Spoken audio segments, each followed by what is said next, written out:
Hello everyone, আজকে আমি নিয়ে এসেছি কুনাফা রেসিপি নিয়ে, যেটা বানাতে আমাদের ওভেন অথবা ক্রিম চিজ লাগবে না। এর জন্য ফার্স্টে আমরা দুধ নিয়ে নিচ্ছি। দুধটাকে আমরা ভালোভাবে জাল করে ঘন করে নিব।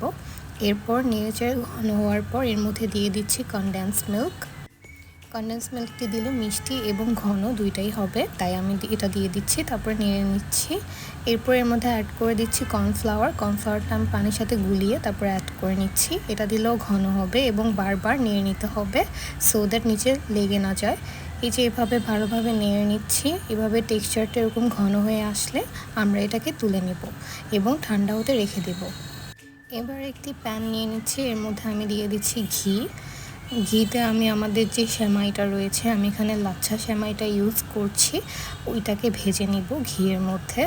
তো আমি এর মধ্যে 1 প্যাকেট সেমাই দিয়ে দিচ্ছি।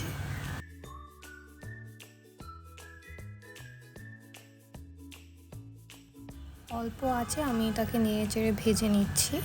এটা অবশ্যই খেয়াল রাখতে হবে যাতে পুড়ে না যায় এবং বেশি ভাজা না হয়ে যায়। হালকা ব্রাউন হয়ে আসলে তখনই আমি এটাকে নামিয়ে নেব। এই তো আমাদের ভাজা হয়ে গেছে, এটাকে আমি তুলে রাখছি। এরপর সার্ভ করার জন্য আমি এখানে বাদাম নিয়ে নিচ্ছি। আমি এখানে কাঠবাদাম এবং পিস্তা বাদাম নিয়ে নিচ্ছি।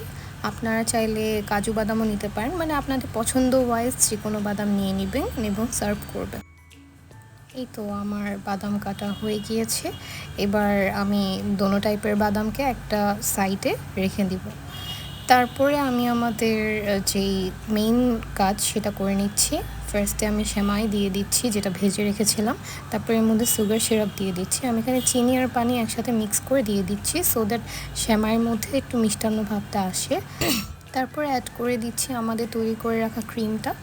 এটাকে আমি প্রতি লেয়ারে এভাবে করে ঘন করে দিয়ে দিচ্ছি। এরপর এর মধ্যে আমি আরেকটা লেয়ার দিচ্ছি সেমাইয়ের। সেম প্রসেসেই আমি সেমাইটাকে সমান করে নিব, তার উপরে সুগার সিরাপ দিয়ে দিব। একই প্রসেসে আপনারা করে যাবেন যতক্ষণ পর্যন্ত আপনাদের সার্ভিং বোলটা ফুল না হয়। তারপর আমি এর উপরে আবার একটা ক্রিমের লেয়ার দিচ্ছি এবং এর উপরে আমি সেম প্রসিজার ওয়াইজ সেমাইটাও দিয়ে দেন ডেকোরেট করে নেব। সো আপনারা স্ক্রিনে দেখতেই পাচ্ছেন আমি কিভাবে কাজটা করছি। আপনারা আপনাদের পছন্দ মতো যে কোনোভাবে ডেকোরেশন করে নেবেন, এটা আপনাদের কমপ্লিটলি চয়েস। সো লাস্টের দিকে আমি উপরে একটু ক্রিমের লেয়ার দিয়ে দিচ্ছি। আপনারা চাইলে শুধু সেমাইয়ের লেয়ারটা উপরের দিকে রাখতে পারেন।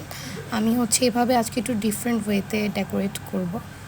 তো এবার আমি উপরের দিকে সেমাইয়ে সামান্য কিছু অংশ রেখে দিয়েছিলাম, ওগুলোকে আমি সার্কেল করে এভাবে ডেকোরেট করে নিচ্ছি। আপনারা স্ক্রিনে দেখতেই পাচ্ছেন আমি কীভাবে করছি। অবভিয়াসলি এটা অপশনাল, আপনারা যে কোনোভাবে আপনাদের পছন্দ মতো ডেকোরেট করে নেবেন।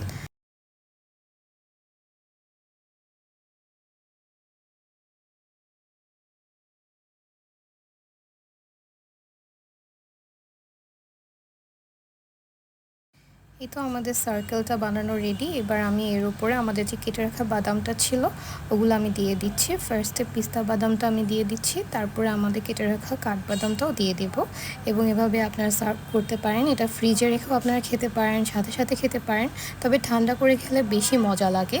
সো আপনাদের কাছে আই হোপ ভালো লেগেছে ভিডিওটি। ভালো লাগলে আমার চ্যানেলটি সাবস্ক্রাইব করবেন। Thank you so much.